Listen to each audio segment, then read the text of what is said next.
Hello viewers, welcome once again to another episode of Afro Aging Show. We are here with Dr. Darawuthi Jingo from Viga Doctors, right? Viga Doctor. Yes, Uganda from Limited. Viga Doctors, Uganda Limited. I'll let him introduce himself. Dear viewers of TV Africa, my name is Jingo Darawuthi, a natural therapist, or you can call me an orthomolecular doctor from Viga Doctor Uganda Limited. Viga Doctor Uganda Limited, we have our headquarters here in Kampala at Mukwano Mall, the upper floor, or you can call it the upper ground, room UG44. That building in Mukwano Mall is at Chagwe Road, where formerly was Chagwe Road Primary School. We specialize, or I specialize in the treatment of chronic lifestyle diseases or degenerative diseases using nature or butonde. So we sell herbal medicine prepared organically and packed hygienically, which contain the vitamins and minerals, sometimes the fiber content. The diseases,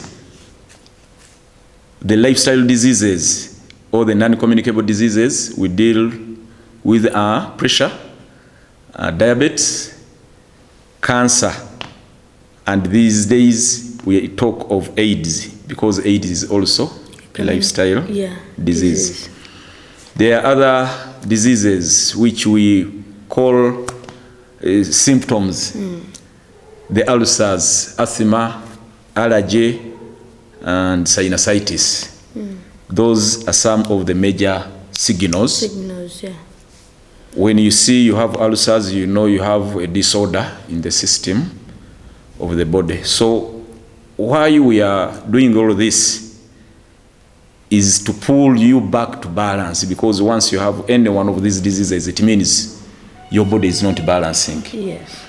So we term that homeostasis, the inner chemical balance. Homeostasis. Yes. So when the body is out of balance, these diseases come. When it goes back to balance, they go away. So we are responsible, because we are responsible for what we put in our bodies to make the body lose that balance. With the women, we talked of the irregular periods, the menstrual cramps, Heavy ones, the hormone imbalances, which can lead you to infertility, and the fibroids. Mainly what is common these days, the prostate enlargement, the BPH. You hear everyone talking of BPH. Yes. And for us, we talk of even the urethra blockage. That pipe from the, the bladder to the outside. Yes. Doctor, is it the one that causes UTI? The UTI? Yes. Okay, UTI generally is urinary, infections. Yes. So it is in line. It is in line, the UTI, because it is in that track of the urine. There are other diseases like hernia. Yes, hernia. Yes. Over hernia, the sickle cell, epilepsy, and goiter. Those are also diseases which come as a result of over secretion of some minerals in the system, or some digestive juices. So we need to stick to a balance. Yes. All these diseases come as a result of you abusing your lifestyle. So there are symptoms like the general body weakness. You may wake up when you are so weak and you ask what is happening. What's wrong? It's a disorder. It comes as a result of, say, an inflammation, deficiencies. So you wake up very weak when your body is, is not doing well. The joint pains, constipation, loss of appetite, stomach gas, the piles, all of these are symptoms. Yes. When you pay attention to these symptoms and signals, it means you are intending to protect your heart, your liver, your kidneys, your lungs, the entire system of the body, even the brain. So why we are here, dear viewers of TV Africa, on this Afro Health Aging Show, Yes. is to show you or to give you information and to notify you that when God created us, He created all the medicine for us that we need in our bodies. Yes, doctor. Some medicine is physical, some isn't physical. Yes. So when you listen to this show, or when you view in and you see whatever you note, some prescriptions we can give you to prevent yourself from these non-communicable diseases, it means you live a healthy life. So we are intending to give you information and you protect yourself from these diseases before they come. When you see you have contracted pressure or diabetes or cancer or AIDS. With AIDS, we shall come one day and we elaborate on how you can get cured of AIDS. Or you can remit. We go deep. How you get it, the HIV, the AIDS, how the immunity cells are attacked. We shall go into details to show you that you can prevent yourself from getting AIDS, however much you have HIV. Mind you, viewers, HIV doesn't kill. It doesn't kill. What kills is AIDS. It's like when you are bitten by a mosquito.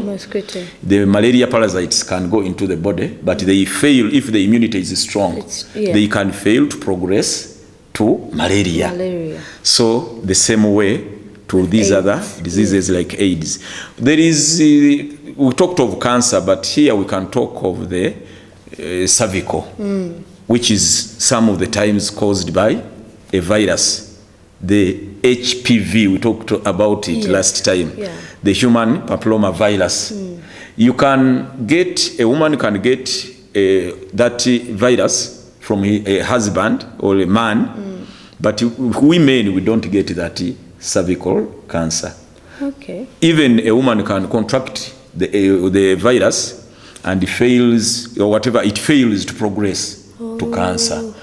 Reason being, when you know how they keep the immunity strong, that's when you'll be free from all these diseases. A flashback to our previous show where the emphasis was on diet. We talked of the digestion, whatever, the absorption and the metabolism. Generally, how to eat. But genetically, we are programmed to eat fruits and vegetables. Yes, doctor. Because the fruits and vegetables contain the alkalines, the antioxidants, which neutralizes the acids in the body, the fats, and which prevents this, the formation of the free radicals in the system. In our today's show, we are going to talk about blood. Because when I was mentioning these, trying to describe these diseases, the non-communicable, I talked of the saturation of blood. I called them diseases of improper flow of blood. So when you don't eat, you may fail to get that improper flow. But when we eat, food is digested, food is metabolized. So those processes bring waste in the system, and we must get rid of it. So the metabolic waste happens to come in the bloodstream, because when food is being split into small particles to whatever micro nutrients to be distributed to all cells of the body, there must be waste. And synthesizing those nutrients within the cells, inside the cells, there must be waste, which waste has to go out.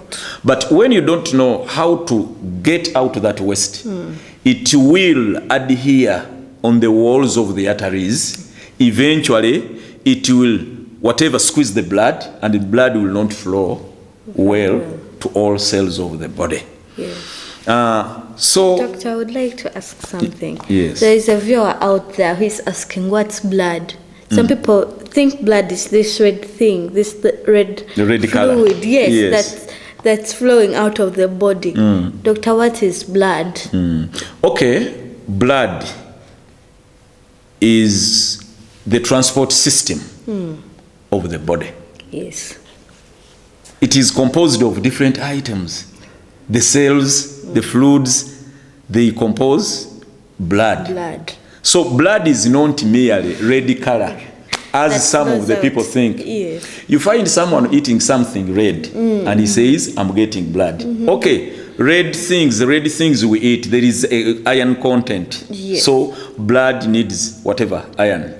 But the red blood cells themselves are part of blood. The white blood cells are part of blood. There is plasma. Yes, it's part of blood. It's part of blood. The platelets is part of blood. So blood can't be made artificially. Yes. If it was like that, we would see blood tanks moving across Uganda to Rwanda, and we say that one is going to Rwanda, ours is coming. Yeah, there but will not blood, be blood donation. Since they are cells which have life, it can't be made artificially. Yes. It is, we got it through donation. You go, you donate blood, they keep it in the blood bank. Yes. And when there is a need, they get it from the blood bank. But being given by an individual. Yeah. There is another question you can ask me. That can a blood, whatever can blood from a black man work in a white man? Exactly. So there are groups of blood, the blood group A, the blood group B, the blood group O, and AB. There are no blood groups of Africans and blood groups of the whites. Yes, doctor. If you can donate blood, and there happens to be a need for blood in America, say the president of America, President Trump needs blood, you can donate. You can give whatever they can use your blood. Yes. So blood is like that. The components. It doesn't matter. It doesn't matter whether it is got from a black man or from a white man. So we all have the same blood, but it depends on the type of blood. So blood is the transport system of the body. It transports oxygen. It transports whatever glucose. The messages from the brain are transported by blood. When we eat minerals. They are whatever. When they go into the blood system, they act as wires. Yes. Where the messages from the brain flow to and flow. So blood is like that. There is a pump which is responsible to push blood throughout the body, the heart. So when we talk of the circulatory system or the cardiovascular system, the arteries involving the heart, which is the pump, they make up the circulatory system or the cardiovascular system. So in this show today, we shall even look at the heart. Okay. Because when you talk of the arteries and whatever, you can't fail, and the saturation, you can't fail to talk about the pump. Yes. The heart. So today, the main topic is blood.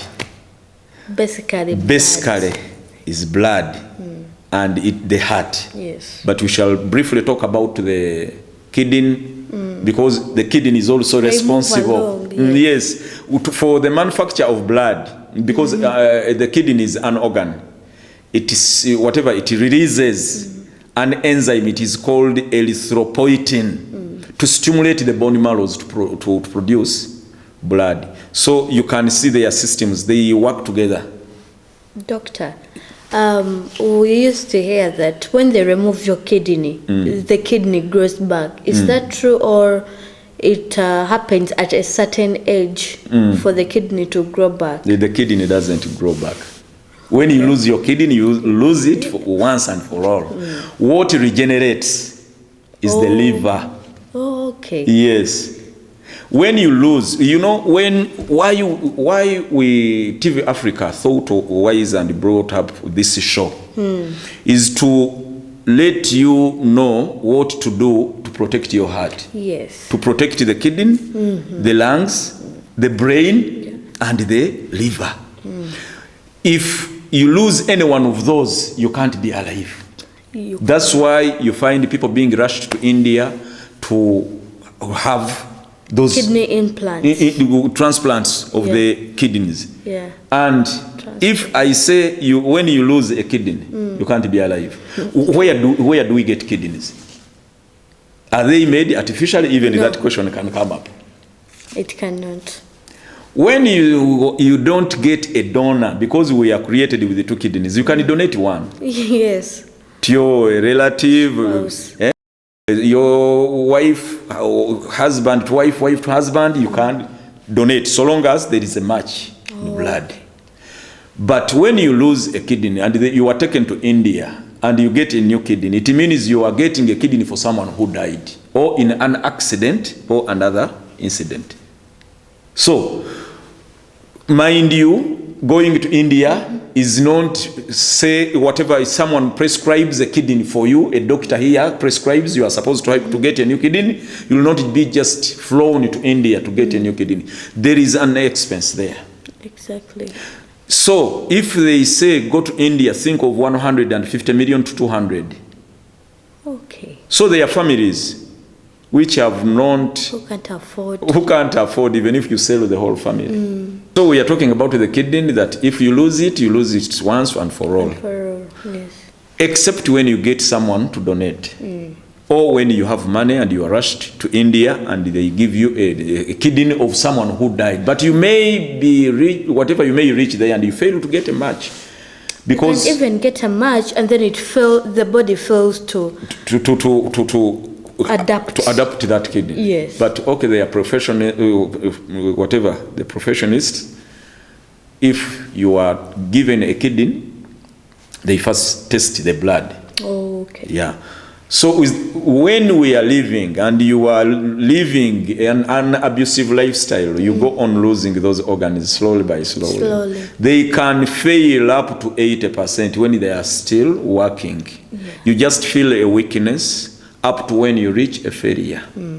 So, like the heart, whatever the liver, you can lose it when whatever it is still working, up to when you get a total failure of it. When you look at the liver use some fats inside there. But when you eat so many, whatever, too much fats, excess, yes, you will get a disease called the fatty liver disease. That's the first stage of you losing your liver. It continues up to when you reach another stage, we call an inflammation, we call it a fibrosis. Then you continue with an abusive lifestyle, you reach another level, we call it cirrhosis. The liver hardens, and its responsibility is to store glucose, the fuel of the body. But when it hardens, it will not be able to keep or to store that fuel, the glucose. Up to when it moves, it will reach a level where it will fail completely. And you reach that level called the total liver failure. You will be referred to doctors, and whatever you will be required to get what we call liver dialysis. Liver dialysis means they use a machine to detoxify, because the liver detoxifies the body. Yes. So you will find medicine is useless, because when the liver is not there, it will not be, whatever, the medicine will not be able to be split. The toxins put this side, the preservatives put this side, and you get that in useful part of it. So we have to ensure we keep our bodies well. So, diet. And that's what we are here for. Yeah, we are here to educate prevent. the general public because these are diseases of ignorance. When we give you information, please stick to it. Take note. Take some notes. Physically practice what we take you through and you see whether you'll have some changes. But we are sure we don't just talk whatever we feel you need to hear, but we do research. Yes. What we are advising the general public, mainly the Africans, is what the whites use to be healthy. So today, let's go back to blood, how it gets dirty. Yes. When we eat, we talked of the waste, the digestive waste and the metabolic waste. Yeah. But this time with the blood, we are going to stick to the metabolic waste. We talked of in our earlier shows the modern nutrition, where we eat food with calories which are not useful to the body, the empty calories. Yeah. Those calories will go into the body, or the system will will take it even to the bloodstream, but useless. Or you supply too much of them when the body needs just small amount of the calories. The remaining calories will become waste, fats within the system. So when you are used to that type of food, the junk foods and the foods which have a lot of fats, the meat, the milk, fried foods, the system will go on getting that waste slowly up to when waste will become too much. Too much. So in this system of the blood, that's where pressure will come about. Diabetes will come as a result of you eating too much fats, accumulation of waste in the flow of blood, and even cancer, even AIDS. Because the blood has a reason as to why it is moving within the system. It is transporting those nutritive values, nutritive substances to the cells. The composition of the body, I talked of it last time. Yes, doctor. The composition of the body is the 63 to 75 trillion cells. Which cells have life individually. So when oxygen is being distributed to the cells, the cells get it is split and get distributed to the cells individually. So it is the responsibility of the blood being pumped by the heart. So when waste accumulates in the system, we call it the arteries will harden. Yes. They will harden, they will narrow, and less blood will flow through them. Yeah. Up to when we shall get blockages.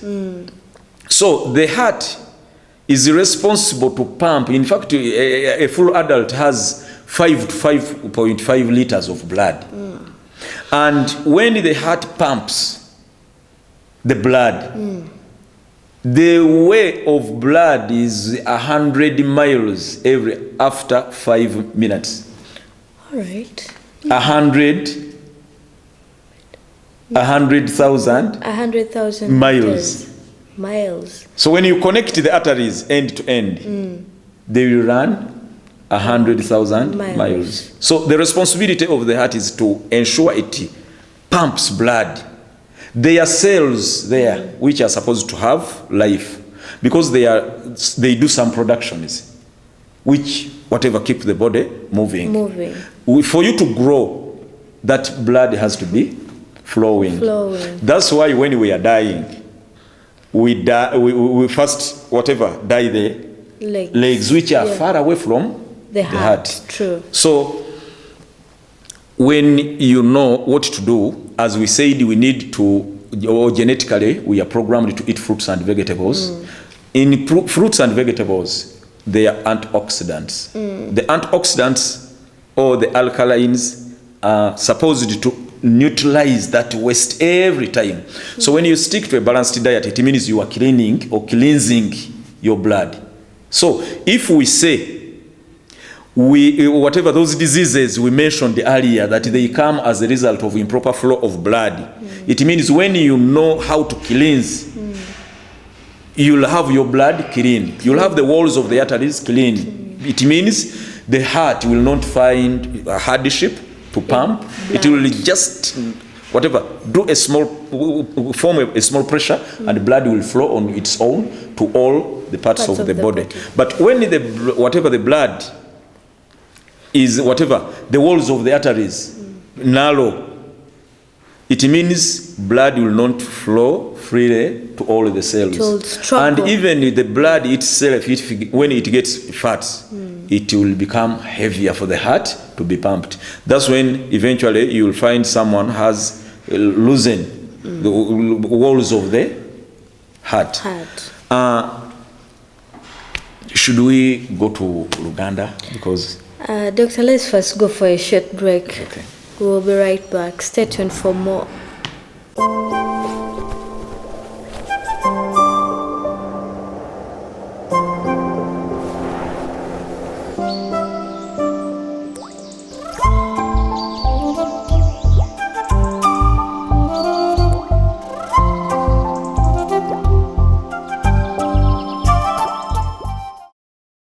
Ayo manyare dumorga konberia goya bina junuga dile warwa nime ayo de galila kuma kuro de jangun maganga joda ba kole de tangeje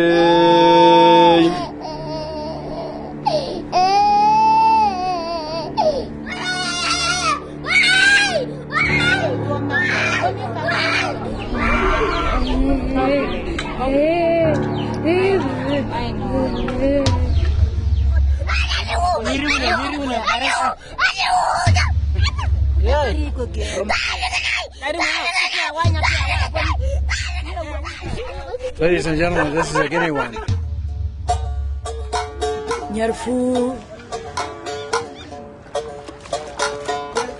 People get Guinea Worm disease when they drink water from stagnant ponds that have been contaminated by other people who have entered the water supply. Guinea worm is a debilitating disease. It's caused by a large worm growing inside the human body that penetrates the skin with a terrible sore. These worms are about 1 meter long, 2 to 3 feet long.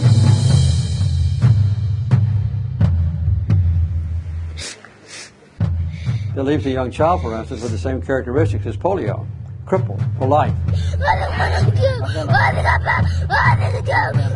How many of you have ever had Guinea worms? The people who suffer from Guinea worm lived in the most remote, isolated, poorest communities in the world. It didn't seem to have any solution, and so it was almost an insurmountable problem. That's why we decided to try to solve it.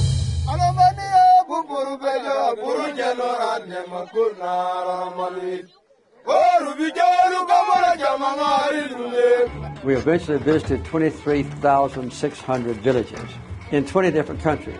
And in that first survey, we found 3.6 million cases of Guinea worm. The most important thing is that we need to make sure that the system is working, and we need to make a total overhaul. Don't you people think that we all have a responsibility to the water we drink, to make sure that the water we drink is clean? See that? I understand that the children, maybe they don't listen. Yeah, they don't listen. But our job as parents is to teach our children. We have eliminated 99.9%. And we're working on that last few hundred cases in just a few countries. This will be the second disease in the history of the world that's ever been completely eradicated from the face of the earth.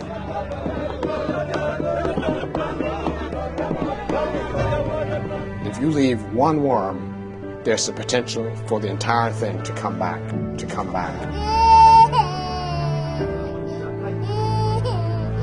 I'm absolutely confident that Guinea worm will be eradicated. The only question is how soon.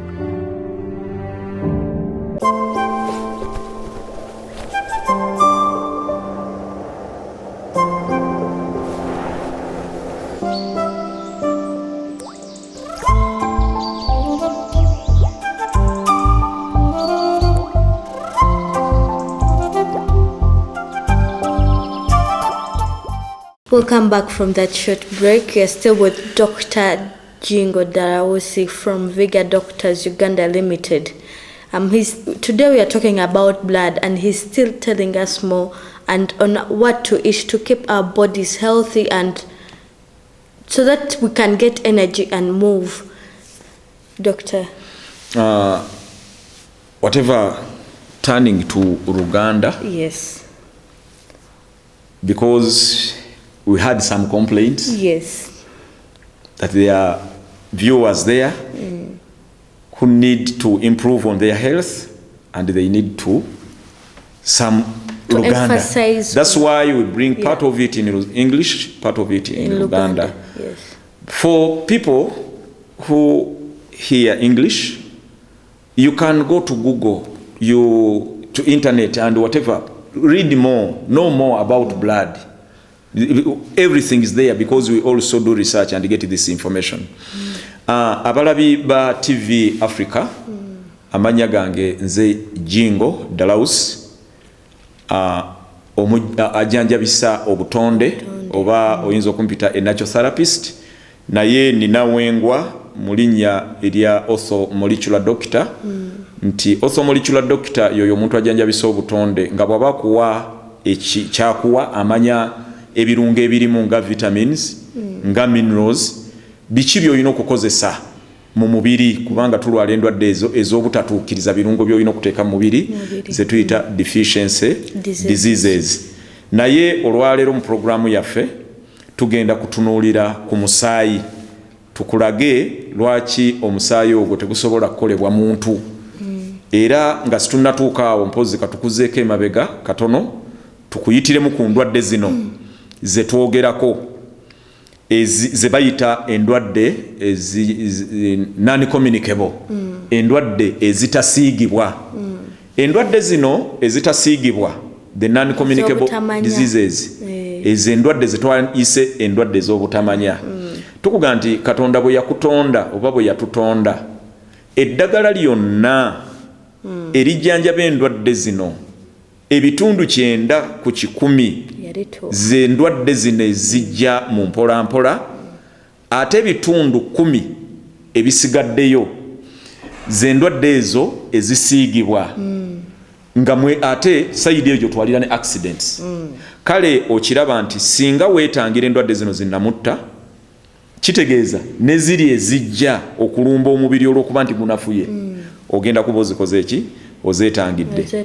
Endwadde zino mwe muli pressure, mwe muli sukaali oba diabetes, mwe muli cancer n'omugejjo byonna mwe biri omwo. Naye ku ndwadde zino ez'amaanyi mpola nga tuyita mu programu eno eyateekeddwawo TV Africa gye twayise Afro Health Aging Show, ekivuunulwa nti okuwangaala ng'oli mulamu bulungi n'okaddiwa nga weewulira bulungi.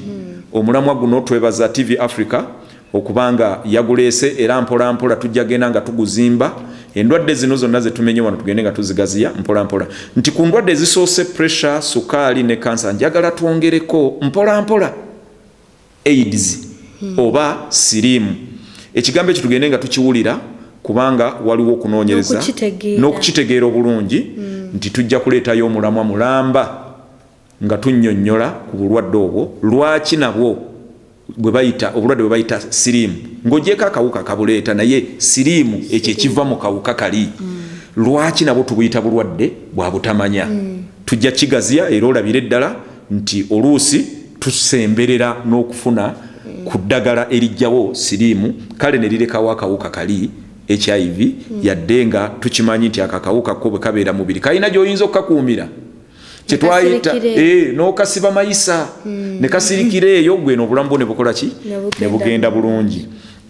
Waliwo endwadde nga ulcers, nga asthma, nga allergy, n'endwadde gye tuyita sinusitis, abamu baziyita sinuses, naye sinuses ezo ze glands ezifulumya olunyiranyira olwo olulina okukulukuta. Kakati sinusitis kyekibobe, webale kukireeta, kyekibobe minyira egyo ne gikwata munda eyo nga tokyassa ng'oyogerera mu nnyindo. Waliwo endwadde z'abakyala wanjinya. Nsonyiwa okusazaamuko katono. Ulcers ziwona. Ulcers ziwona. Nti abalabi ba TV Africa endwadde zino zonna zetumenye zirina emitendera. Kituufu. Nti tukukwatira ffe ku mutendera nga tonnatuuka kulemererwa. Zonna zino endwadde zirina omutendera gw'okulemererwa. Kati bw'ojje wange nga viga dokita nzajjanjabisa obutonde ng'olemereddwa nkuyamba buyambi kutegeeza nti eyo endwadde ku mutendera gw'ogiddeko tetukyakusobola. Naye ulcers ziwona. Asima awona, allergy awona, sinusitis awona. Naye n'eri waggulu pressure ewona, sukaali awona, cancer awona, ne AIDS awona.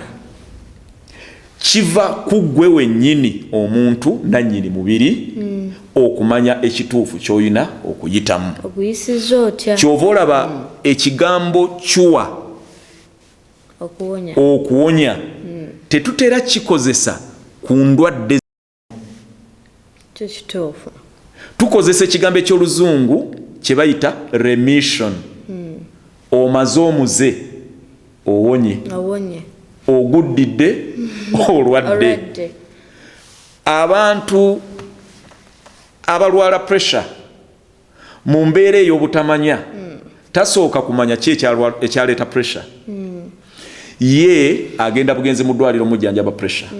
Natandika kumira ddagala. Mu ddwaliro ne bamuwa eddagala erikakanya pressure oyo kumpi n'okumumalawo.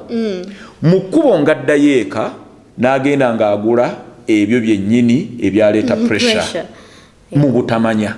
Kati show eno ku TV Africa yazze kulaba nti omanya pressure, omanya ekimuleeta nti gw'ovunaanyizibwa naye otya kulya nnyo nnyama, kunywa nnyo mata, kulya bisiike, kutuula wamu eryo. Kaakati ne tukugamba nga tukujjanjaba nti yes tukuwadde eddagala pressure eweddewo naye gw'ovunaanyizibwa gikuumira gy'eri. Teri muntu asobola kubeera mulamu nga talina pressure. Naye kye twayise the disorder. Olidde ebintu bingi ozibikidde emisuwa gyo pressure erinnye. Pressure okulinnya kitegeeza omutima gukozesa amaanyi mangi. Guwe eddembe gubenga gukoonako katono gutuukirize obuvunaanyizibwa bwagwo kubanga obuwangazi olina bungi. Gw'ovunaanyizibwa kukendeeza obuwangazi bwo ne buggwawo mangu oba okubwongezaayo. So mu neeyisa yaffe tukola ekiyitibwa prevention. Endwadde zino zonna ziziyizibwa. Ku ndwadde ziri infections zikolebwako kye tuyita immunization. Okugema. So abantu bagenda ne bagamba nti prevention is better than cure. Yes, prevention is better than cure. Naye abantu bagenda okugamba prevention is better than cure.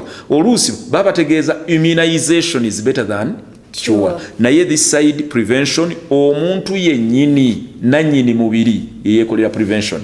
N'osigala kugenda wa dokita kukolako kye bayita a medical check-up. Sikulinda kulwala. Era abantu bajja ewaffe okubajjanjaba naye ne tumugamba nti tetugenda kujjanjaba naffe muntu gwe tutamanyi nyimirira ye y'omubiri. Tumuga genda bakebere pressure mu basawo abazungu for tuleted results. Genda bakebere sukaali, genda weekebeze cancer, genda weekebeze cholesterol ali atya mu mubiri gwo. So ne ku AIDS tujja kugamba nti genda bakukebere HIV stroke AIDS balabe amaanyi g'omubiri gwo gali gatya, amaanyi g'akawuka gali gatya. Abantu abamu agenda mu ddwaliro ng'agamba nti nina AIDS naye ng'alina HIV. So ekyo tujja kukyawula. Nsuubira nti omulamu ogunaddako engeri gye tukikonyekonyeeko ennyo olw'okuna olujja katusensule ekintu ekyo omuntu amanye HIV kyeki. Olaba attempts nyingi zikoleddwa mawulire nagano gennina wano era mwegali waliwo n'ekyuma kye baakoze nga kiraga nti kati okumala ennaku 7 ng'olindirira kye bayita viral load kati kigenda kumala eddakiika 7 kitegeeza essaawa emu n'eddakiika 10 biri mawulire nti ebyuma ebyo byonna byakoze eki byakoleddwa. Kati ali eyo awuliriza oba whatever alaba TV Africa nti waliwo obubonero obujja ku mubiri gwo ng'okunafuwa ennyo, okulumizibwa ennyingo, okusanyalala, ozimbye ebigere, kifu ku maaso, butafuluma bulungi. abamu baziyita ndwadde z'abagagga. Kaakati era webale nnyo nnyabo ezo ndwadde ez'abagagga. Naye mu Uganda tokyasobola kwawula bagagga n'abaavu mu mbeera y'okulya. Kubanga ebintu bye bituyita nti mujje mutulye, n'osanga akatawuni ng'amaduuka gali mabega, naye mu maaso wonna nga waliwo amasigiri agasiika enkoko, gasiika chipusi, gasiika mandaazi, empuuta, byonna ebyo. Ennaku zino ne lumonde ndaba ne lumonde olina ate n'amusiika. Kati buli lw'osiika kitegeeza ogenda kwokya ebirungo, vitamins ne minerals, na kiri ekirungo kya fiber ekiri mu mmere eyo, era nakyo ekituyamba nakyo ogenda kukola ki? Kukyokya. Olya emmere gye tugamba nga eri depleted, emaze okufuna amaanyi amapya ge tuyita calories, ziri empty, ezitagenda kuyamba ki? Olya kintu kikalu. Kintu kikalu. Ebintu ebyo bisikiriza nnyo kubanga birina test gye tuyita engineered test. Bakispicinze bulungi, enkoko bagijja mu mbeera yaayo ne bagyongerako ebinzaali ne bagisiga katungulu cumu, awo wonna kye tuyita processing, yoyongerako maanyi omubiri ogugenda okuzitowererwa amaanyi ago. So buli lweweerabako akabonero akamu ku bye tumenye, gaasi mu lubuto, ebisuwa ebyo ebizimba emabega bye tuyita piles oba hemorrhoids, n'okufuluuta obufuluusi, ozitoowereddwa, sisitimu y'amawuggwe ekuttemu ebikyafu, empewo tekyakola ki? Tekyayitamu n'okozesa amaanyi mangi, ekivaamu n'okola eddoboozi eryo ery'okufuluuta. Nti bwe weerabako embeera eyo totuula butuuzi olw'okuba ebintu ebyo tebiruma. Eyo ebeera warning. Katonda yaseetinga bw'atyo omubiri gwe guba gukulabula nti wuliriza bino ebize, okole ekyo. Omubiri gwo gwennyini gukugamba nti wuliriza okole ekyo kyennyini ekyetaagisa, ffe twewonye, mubiri gwewonye. Kubanga okuwona oba kye bayita healing kyazimbibwa kuki? Ku mubiri. So nti buli lw'owuliriza bino n'odduka ew'omusawo okufuna advice, waliwo kye bayita prescription, oba omusawo ebyo byakugamba okukozesa.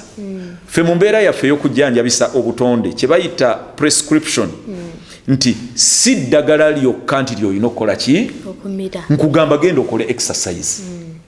Nengikunnyonnyola n'ogikunyonnyola oba duyiro, nenkunnyonnyola nti duyiro bw'odduka amaanyi ago agagenze mu mubiri agatakozeseddwa agagenda okufuuka ebisavusavu oluvannyuma gataataganya omubiri, ogwokya. Kitegeeza omubiri ogutaddeko load, oyokya amasavu ago gasale gakozesebwe mangu, gakole ki? Gaveemu. Nti bw'okikola indirectly, oba otaasa ekibumba kyo, oba otaasa omutima, oba otaasa ensigo, oba otaasa amawuggwe. Ebitundu ebyo by'otasobola kubeerawo nga tokola ki? Nga tobirina. So nti bw'olemererwa okuwuliriza omubiri gwo n'okola ekyo kisoboka. Endwadde zino oba obubonero buno buzibu nnyo, nti ne bwe mba neewulira nga nsanyalala, bwe mba sikugambye tosobola kummanya. N'abasawo abazungu ku bubonero buno ne bwe bakuteeka mu byuma bagamba obulwadde tetukola ki? Tetubulaba. Kubanga buli bubonero okusanyalala omusawo muzungu tasobola kuteeka mu kyuma n'alaba nti okola ki? Olina genda wa musawo ng'okyasobola okwogera n'omugamba, musawo nsanyalala, mpulira ennyingo zikola ki? Zinnuma. Ye omusawo omukugu ategeera butegeezi nti kati waliwo entambula embi ey'omusaayi.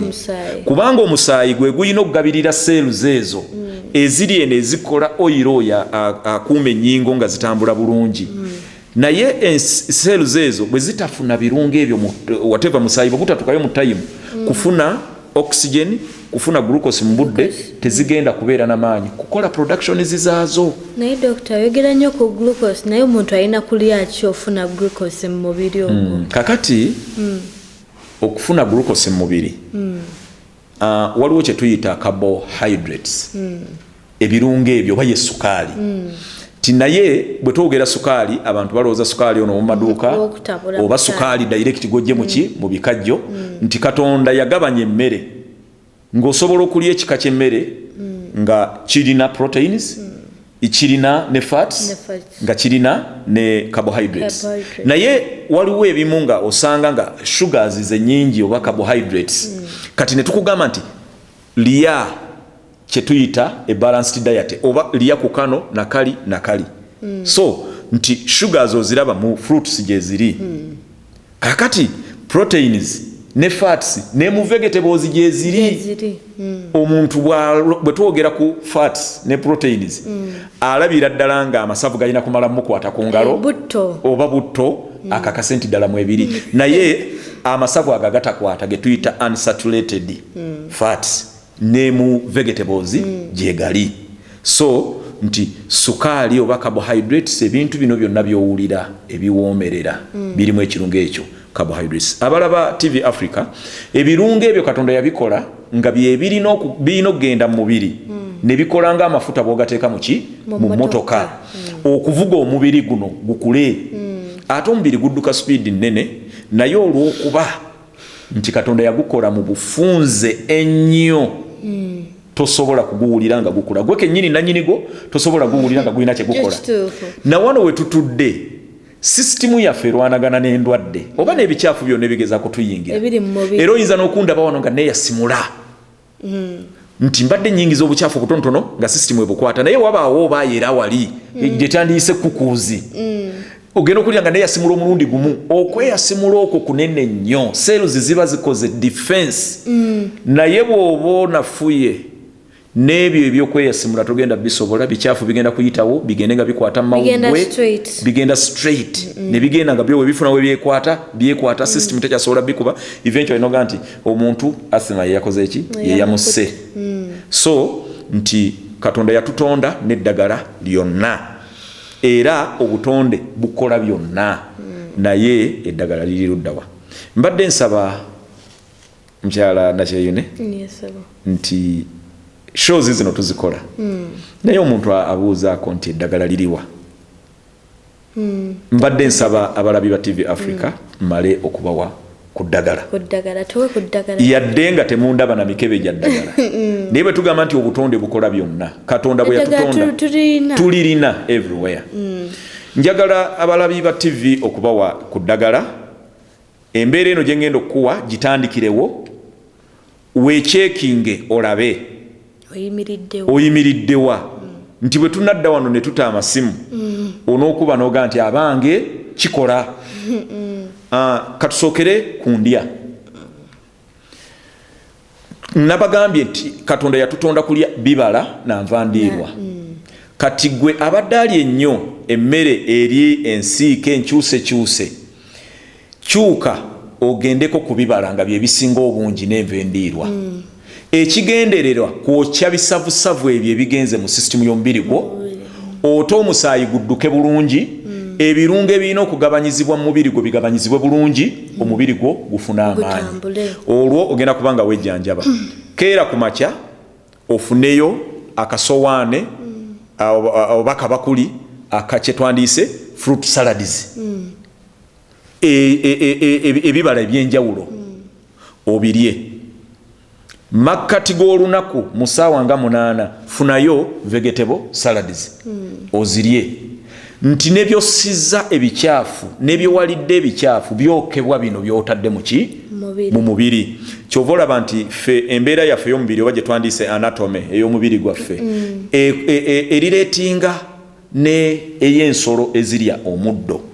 Nayo tujja kujja wano lumu tugisomeseeko olabire ddala nga sisitimu yo yonna kumpi efaanana eyaki ey'ente. Amasavu gali geetaaga okwokebwa oba okukubibwa. Kyova olaba ensolo ezirya ensolo zinnaazo amalusu gaazo gali acidic ate agaffe gali alkaline. So nti buli lwoteekayo ennyama tebagenda gikolako nnyo ogenda kufosinga omubiri gwo kulwanagana nayo egende nga tetambula mu system olw'okuba tekoleddwako. Yes, eventually tujjemu obulwadde ate terina na kirungo kiri ekya fiber. Ekyokubiri oxygen. Dino mbawa ddagala nga bwe wandigenze mu ddwaliro ne bakusibira eccupa. Kakati ebibala n'envendiirwa y'eccupa eyo esoose y'eddagala oba empeke paketi y'empeke. Kakati eddagala eryokubiri oxygen. Empewo eyo gye tussa obudde bwe bubeeranga buno nga bukedde tutandika emmotoka okutambula, bano bafumba, bano bookya byuma, kitegeeza empewo yaffe gye tussa erimu ebikyafu naye bwe twebaka sisitimu esigala esengejja empewo eyo. Kati gwe omulabi wa TV Africa keera ssaawa 11 fulumako ebweru tosukka lubalaza lwo kubanga bajjaga nti ono oluusi musezi kubanga ebiseera ebisinga ngamba abantu nti wejjeeko olugoye at least lutuuke mu kiwato n'empewo eyo ekugendeko kubanga ne skin is an organ kuba kuliko cells kweziri ne powers kweziri omubiri empewo gyetaaga naye facing empewo gy'owulira gyeva kubanga Katonda yasuza gisengejja olw'okuba twagambye nti bw'ebanga nnyonjo n'egenda mu mubiri eryo ddagala era mbawa kye bayita prescription nti oba omusawo kyandige nti genda okozese kino gisike you breathe in heavily gikwatireyo ta sika kwatirayo ta emirundi nga 15 kimala olunaku tekirya na budde buki bungi kikole obulamu bw'obusigaddeyo bwonna kubanga twazze kukyusa tuve mu mbeera eri ey'okwebikka ne tweggalira mu madirisa ne tugenda okuggulawo nga tumaze n'okufumba ku masitoovu mu nnyumba omwo n'omukka tukoze eki tugusise embeera eyo yeemule lwaki n'eba maama bwe bazaala abaana babakeeza ebweru nti bafune emibiri emigumu omwana tannatuuka kubanga omuga nti sikempewo fulumya okasuka mukasuke waggulu n'abanga agwa nagira n'asika empewo eyo kyoba ogezaako okukola so tikikoma ku mwana muto kikolebwa okuyita mu nsi mu bulamu bw'ensi n'abazungu obalaba bwe bajja muno ayagala kusula wantu wali ka balkoni nti obudde bwe buba bukyera ayimirireko eyasika empewo so eryo nalyo mukebe gwa ddagala gwaki gwakubiri omukebe gw'eddagala ogwokusatu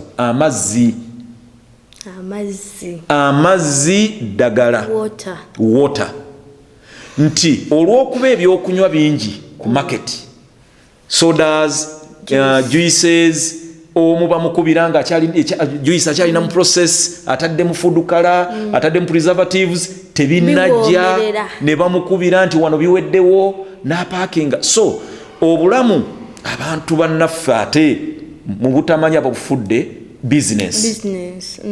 Nti genda ku mazzi bw'oba onoonywa kajuice kanywe lwalumu ku mukolo ne bwe kabaamu ebikyafu sisitimu ye ey'omubiri egamba nti kasita si kya bulijjo n'ennaku zino ku mikolo bagaba amazzi naye abantu baganaaba bunaabi muki mu ngalo naye amazzi ago bw'oba oganywa bw'okeera ku makya nga wakazuukuka tonnasenya nywa amazzi kubanga asidi ze nga sisitimu ye etambula kubanga ne bw'oba weebase sisitimu etambula era asidi zijja naki okuactinga okukuma omubiri nga mulamu teekayo amazzi ote sisitimu bw'oteekayo amazzi ago yisaawo eddakiika 4 nga tonnalya kubanga amazzi go gayitamu mu mirembe gali undigestible teekayo lya luvannyuma lwa ddakiika 4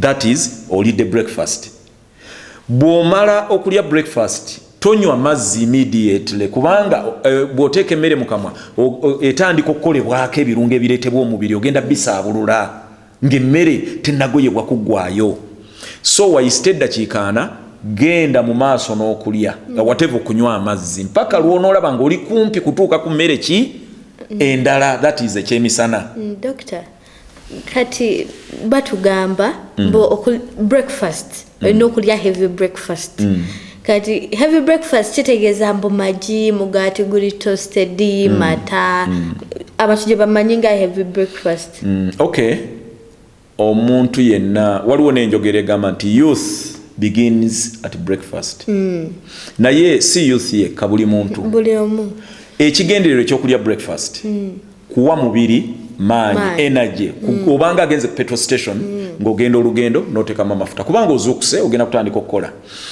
energy luli twagyogerako nti ye ability okukola emirimu bw'onooba toyina energy togenda kusobola kukola mirimu naye nga energy eva mu gye tuteeka mu ki mu mubiri kati gw'alya amagi anywa amata anywa sukaali omungi okeeredde ku juices eyo si ye heavy breakfast however much nene mu mbeera yaayo nti erina calories nnyingi ezimu nga teziyamba naki namubiri. Lya fruits, vegetables, lya food as grown, emmere nga bweva mu nnimiro gy'oba olya ng'eteri processed, eri balanced bulungi. System y'omubiri yo teyagala buzito bwa bino by'otadde ku sowaani, eyagala birungo ebiri mu mmere eyo, the vitamins and minerals bye tuyita nutrients.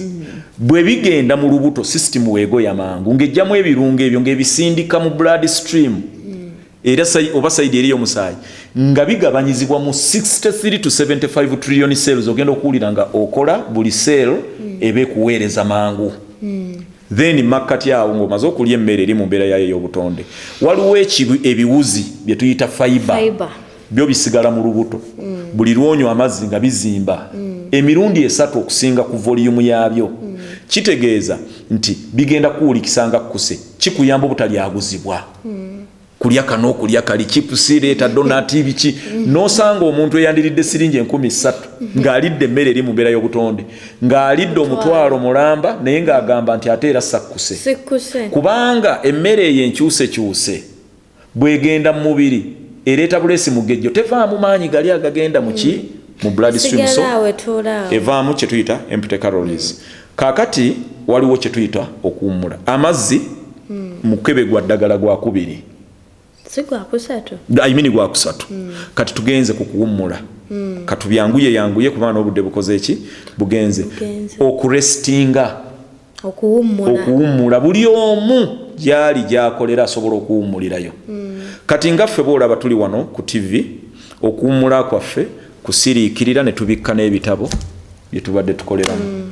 N'omala eddakiika eziwera 10 oba 15 oba bw'oba olina obudde n'ogenda ku ddakiika nga 3 ng'oli awo osiriikiridde. Kubanga brain eno yetulagira okukola emirimu. Bw'eba ekulagira kanaggweramu eyo era ne byokola bigenda kuggweramu eyo. Naye bw'ewummulamu yezza bujja nekulagira nga command zituuka bulungi. Kiringa teka oil mu machine. Teka mu oil wezizza bujja nobanga starting nga kebeere motoka n'ogivuga olugendo luwanvu buli lwogiwummuzaamu egenda okuddamu okutandika ng'etandika bupya. So okuwummula kikulu, naye waliwo ate n'okwebaka.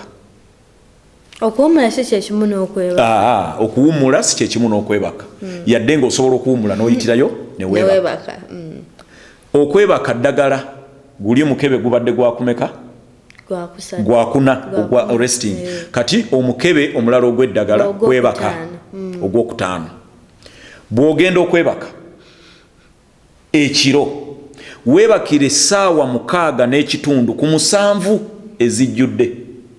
Okwebaka ddagala gwayagala okumanya nti okwebaka ddagala era likuuma obulamu. Gezaawo kumala ennaku 2 oba 3 nga teweebase. Embeera y'obuteebaka yesinga n'okutta ebisolo mu ntale eyo ne birigita nnyo bwe kigenda okugwa wansi, system nga yanafuye ne kiyitirayo n'okisanga nga kyali mu kisiikirize bwe kifiiridde. Naawe omuntu osobola okufa obuteebaka. Era bagamba nti otulo tetumanya alirira nnyina. Maama wo ne bw'aba yafudde olw'okuba okwebaka ddagala kiyamba obulamu. Era mukaaba wano nsaawa 2-3 genda okulya emiranga gisirika mpola zigenda okuwera 9-10 nga giddamu. Naye wano waliwo akaseera nga buli omu tumusise, kubanga brain erina okulagira enki ebyokukola ate ye command nga yetangira system y'omubiri okulumbibwa endwadde. So bw'otagyebasa kitegeeza nti ogenda kusigala nga oli munafu nnyo n'endwadde ziyitawo okulumba. Naye bw'ogenda okwebaka tolekaako rediyo. Beno bebateka headphones ematu. Yes, oba teweebase kubanga amatu sensory organs buli kye ziwulira ziweereza ku brain. Kati eri yezza bujja ogitaataaganya kiringa kudda wakataata ng'okooye oli mu kinaabiro onaabeeno bakubira simu abaana bakonkona togenda kutukula. Kituufu. So ne brain eba yeenaaza ezze ewummudde. Yensonga lwaki Katonda yateekayo enzikiza. Nti amaaso gano olulaba enzikiza ekiro nga gaweereza brain nga brain ega nti obwenkya buli wala. Katukole ki? Katuwummule. So okwebaka nalyo ddagala. Ndi mu kubajjanjaba nga mpita ku TV Africa nga mbajjanjabisa butonde. Ebintu bya bulijjo bye tukola. Bye bintu bya bulijjo kati modernity.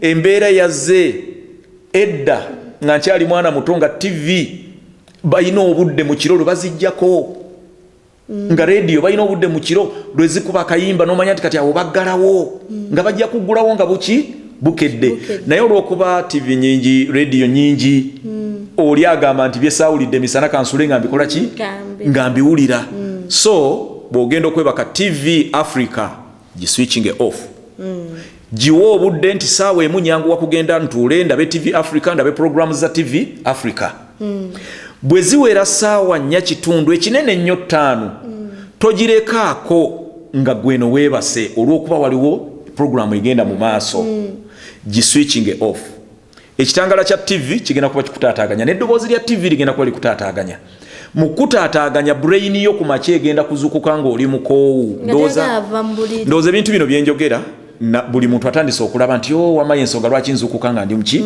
nga ndi munafu nga toyagala kuva mu buliri wasuze weebase nga owulya tozuukuse na kuzuukuka naye nga waliwo ebikutaataaganya amaaso gasika ekitangaala kiweerezebwa ku brain ye eri eyagala kwetegekera lunaku lwankya so alaba TV Africa ne ekyo ekitangaala ekya TV eddoboozi lya radio etaala mu nnyumba ezezaako ennyo zonna ziveeko okugenda okwebaka oba ogenze kwejjanjaba ekirala duyiro mukole buli lunaku ekyo kizibu ky'Abafirika bw'okola duyiro oba weetangidde pressure oba weetangidde sukaali oba weetangidde kansa ne AIDS omutwaliramu oli bw'okola duyiro weetangira pressure weetangira kansa weetangira sukaali weetangira AIDS yaddenga AIDS nkiddamu yaddenga AIDS akawuka mwekali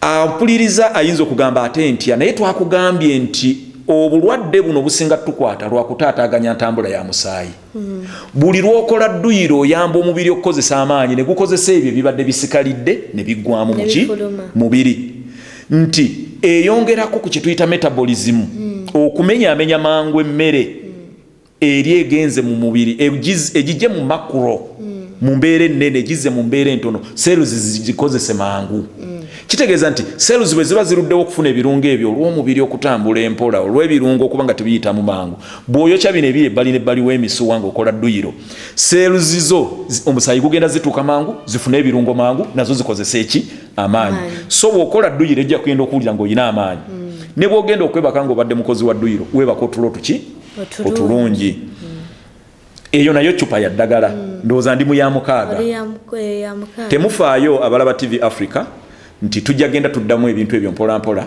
mpaka lwe munaatuuka okubanga mbiyingiza mu bwongo bwammwe mubenga mubifuula kitundu ku bulamu bwammwe ekirala tukiyita good mental attitude endowooza eyo ey'okubeera ng'olimu ennyamivu nze lwaki kino kiganye weekubagiza owalana oyagala okutemula oyagala okukola ki ebizibu byo n'otandika okukolima katonda nze nakola ki naye ebizibu byo byonna bizingezinge obikwase mukama kiri scientifically proven nti okwesinza mukama kiwonya sijja na kukiza ku science n'abalaba TV Africa mukimanyi ogenda okuwulira nti seeko omusomi w'edduwa pasita gundi bwakusabira owona kubanga akusabidde n'akusembereza katonda sisitimu ebadde yeekutte ne yeeta abolimu nakuwa ekigambo ekizaamu amaanyi naye omusumba oyo oba shehe kyabaakola aba agenderera kujjako stress omubiri gwete omusaayi gutambule bulungi simple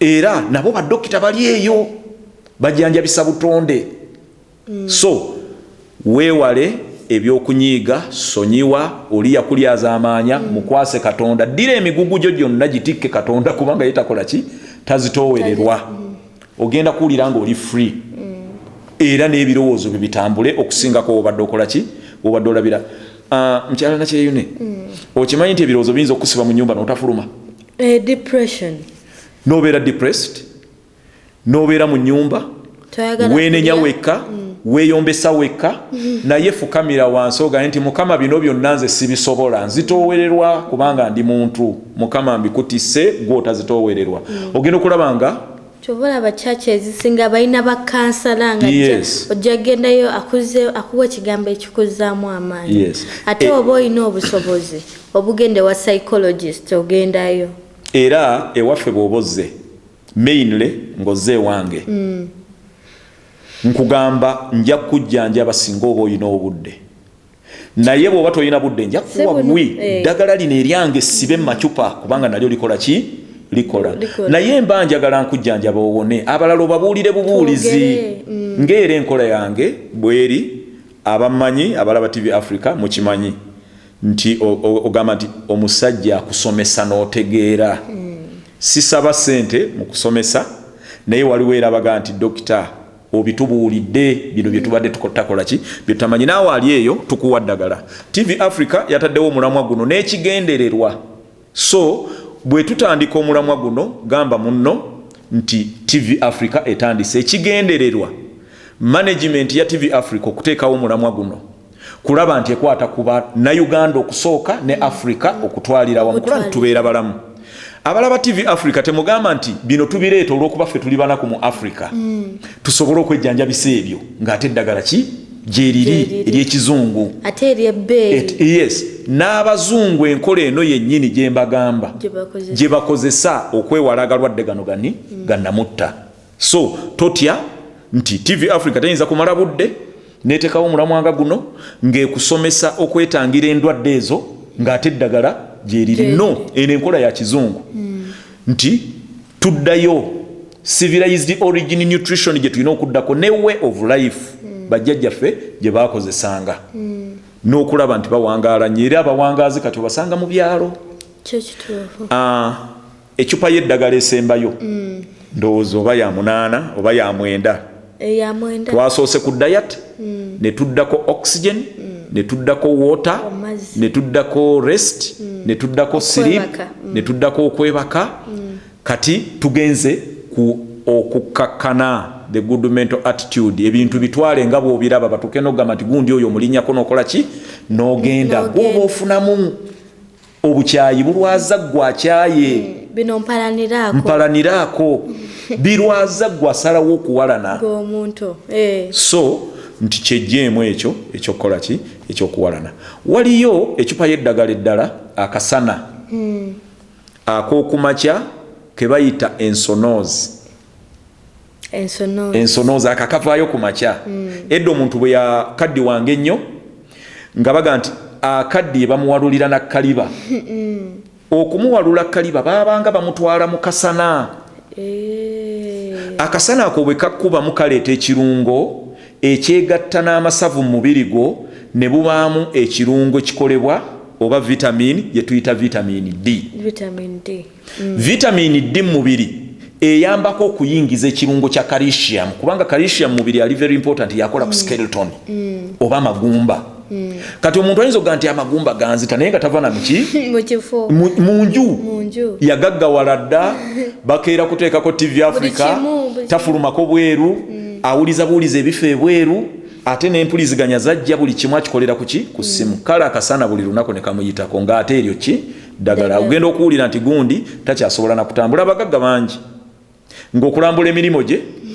bamutwala ng'eno waggulu ategeera bulungi ne bamuteeka mu wheelchair ne bamuwalula ne bamuteeka mu ofiisi ye ne bamuwalula ne bamuzza mu mmotoka oli mukuwa abantu buzibu naye olw'okuba nti twagambye nti endwadde ezo za butamanya ate nga TV Africa yataddewo omulamwa guno mutegeere kakati girabe nnyo wuliriza nnyo TV Africa olabe nti okyusa mu neeyisa tugendera kukyusa mu neeyisa so eddagala erisembayo Dokita nga tetunaba kugenda ku ddagala lisembayo nina dokita yali aŋŋamba mbu waliwo abantu abatagenda mu kasana nobeeraawo oba obulamu kiri ekirungo ekikuwesa ne ku makya akeera n'agenda mu office agendera mu mmotoka n'atuuka mu office n'alinnya lifuti tofunye kasana emmere lunch ekusanga mu office kati akasana ako ne kakuyitako kati ogenda otuuka ewaka nga wenna oli miserable oli depressed toyina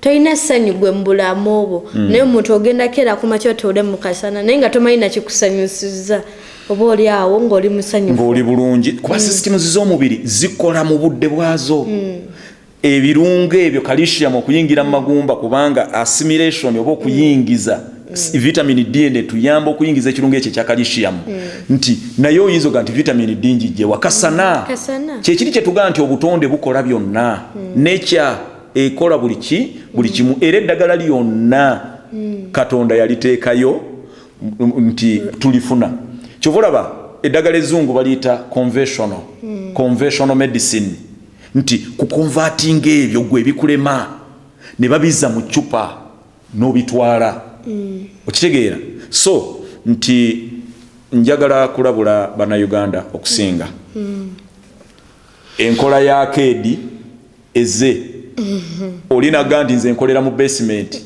nga ye wali ne parking emotoka ye parkinga mu basement kitegeeza agijiramu ng'obudde tebunnacha n'ayingira mu basement n'aparkinga n'ayingira mu dduuka lye ate ebyembeera y'ennaku zino bw'ova ku dduuka kasitoma takola ki ajja kudduka oli n'atuula mu dduuka n'oba ng'ofuluma mu dduuka lyo toyireeti eri wali byonna obikolera awo emmere bagireeta awo kaakati obulamu obulamu ne bufuuka kitundu ku ggwe nenkubuuza nti ddirwe wakoma okuyimirirako mu kasana nga tokyajjukira naye ng'ogamba pulira bubi odduka mu basawo okugenda okunoonya eddagala ly'amagumba teweeyagala bulungi that depression gy'oyogeddeko nti system egabirira omubiri nafu olw'okuba olaakinga ekirungo ekyo kya vitamin D. Dr. obudde butukutte nnyo. Obudde butukutte kamba bw'eccupa y'eddagala eno esembayo. Bagiyita abstinence from toxic materials oba okwewala ebintu by'obutwa. Waliwo ebintu by'obutwa bye bayita socially acceptable poisons. Ebyo nga bikkirizibwa ne katale kensi yonna naye nga butwa. Sigala n'omwenge. Owulira ng'oli alanga nti sigala anywebwa abantu basusse emyaka 18. Omwenge bw'oba oli wansi wa myaka 18 tonywa. Bw'ogenda waggulu emyaka 18 nywa. Abalabi ba TV Africa tetugenderera kuvumirira bintu ebyo naye tugenderera kulabula bannayuganda. It's a free choice. Gw'osalawo okukinywa oba obutakinywa. Naye olw'okuba obadde tomanyi kiyinza okuleeta obuzibu. Y'ensonga lwaki n'akitunda akiwandiikako nti esigala eno sigalo nayinza okubawaza kansa amanyi ekirimu. Naye ffe olw'okuba bw'osika kasigala ako katuuka tukiyita passive. No, passive smoker yoyo gwe bafuuyidde omukka naawe n'onywa. Obeera active ne kifuuka part of life. Nafunyeeyo omukyala ng'ajja ngamba nti baze wange ali bubi nnyo. Ne mubuuza kino kirina ngamba anywa nnyo kasigala naye yafuna stroke. Ne mubuuza kakati yafuna stroke mukola mutya nti era yebbirira n'ayita omwana n'amukwatira omunwe gwa sigala n'agumuteeka ku mumwa. Eno n'akola ki? N'anywa. Kakati ng'omukyala ze kuŋŋamba nti muwe eddagala lya sigala. Eddagala lya sigala kubuulira muntu akyategeera nga bwe twogera ku TV Africa nti sigala mubi ajja kukuleetera obulwadde bwa kansa muveeko. Sena sigala yekka dokta n'ebidagaladagala ebiki ebirala. Naye scientifically kiri proven oba kikakasibwa nti omuntu ng'abadde ku sigala ebiseera ebisinga obuwangaazi bwe tasitera kusussa myaka 65. Alaba TV Africa tunulako eyo ebbali olabe kubanga bino byetwogera naawe buzza amaaso ku kyalo era oba okikola ki oba okiraba.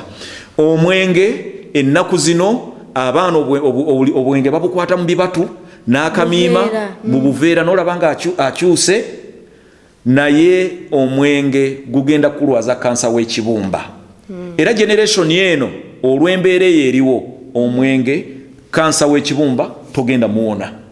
N'olwekyo kuno tukikola kulabula si kuvumirira abantu abatunda ebintu ebyo nti bw'oba onyweddeko ku twenge tunywe lwa mukolo. Tonywa nnyo ate tonwa kusukkawo. Ate era bw'oba onyweddeko ko nalabako dokita omu era ng'ali ku TV ng'agamba nti nywako ecupa 2 nedda zigenda kuleetera okusikirizibwa okunywa ekingi naye lwoba onyweddeko teeka wali essowaani y'ebibala n'essowaani y'enva endiirwa omale okunywa obirye singa obanga olemereddwa okulekayo biri bigenda kukuba amaanyi agavudde ku mwenge supiidi eri mu mwenge ekirungo kya kafeyini kiri waggulu ate nga budduse nnyo omubiri ofuna obuzibu so nti obudde bwe butusalako tujja kweyongera okugenda mu maaso naye akatalekeka nkugamba nti soosowaza obulamu tobeerawo ng'oli half alive tukigambe tutya nga oli obulamu bwoyo obulinako kitundu katono yaayaanira obulamu obujjudde wano tuzze kukugamba nti obubadde bukudduseeko busike bukomewo beera nga wooli naye ng'oweewulira bulungi prioritize health don't settle for half alive abantu abasinga tubeerawo nga tuli half alive n'ogamba omuntu nti yanguwa nti nze nno kyasobola okwanguwa lwaki munna ayanguwa nga gwe tokola ki nga toyanguwa settle for nothing less than full level of wellness obulamu bwe buba bubadde bukugwenzeeko regain your good health ofunye second chance yes bibino tubyogera bibeereko olabe regain your full health feel healthy and stay healthy. Mbadde Jingo Dalaus okuva mu Viga Doctor Uganda Limited twagala okwebaza TV Africa olw'omulamwa guno era musigale nga mulaba TV Africa buli lwakuna tugenda n'omulamwa guno mpaka lwe tunafuluma ne TV Africa ne tubasanga neye bweru gye muli nga mukakasiza ddala nti TV Africa evuddeyo kulwanirira obulamu bw'abantu n'omulamwa Afro Health Aging Show. Dr. Tone kunamba kwa bayinza okusangira viewers abalaba TV Africa nti nga mwagadde okunkubirako okwongera okumanya ku mbeera eno ey'obulamu bwaffe ndi ku 0701074 n'eyokubiri 078 960 mbakakasa nti Katonda bwe yatonda ensi eno n'eddagala lyonna yalitonda. Toyanza nnyo toyanze go tudaba paka Sunday ja repeat abeerawo ku Lwakusatu saa 12 paka saa 1. Thank you.